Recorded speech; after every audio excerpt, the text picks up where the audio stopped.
Ayan mga kahilig, malapit na tayo sa ating goal, mataniman. So itong portion pa na to, yan, anuhan pa natin yan hanggang doon, hanggang doon, hanggang doon, hanggang doon. Ayan, so malawak-lawak pa yung ating pagtataniman.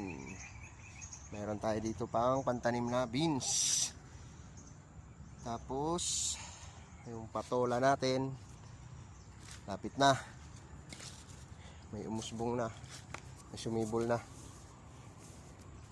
Ayan ano, ayan o, malapit na tayo. Ayan pinagpunlaan ko, ayan na yung aking taga-tanim. So ayan ano, nga pala mga kahilig, yung kalabasa dito, palibasa kasi nagalaw ko dati, nangamatay yung bunga, sayang. Pero sa ngayon, ito meron tayong isang pirasong, hopefully tutuloy siya. Yan, kalabasa yan mga kahilig. So ayan o, mura pa yan kaya hindi pa pwede. Sana tuloy-tuloy na yan siya. Pag hindi lang magalaw yan, kasi masela ng kalabasa pag nagalaw na ano eh, talagang hindi tumutuloy yung bunga. Dito dati may laki na to dito kasi nagalaw nga natin nung nagtabas tayo dito, kaya natanggal, nakunan.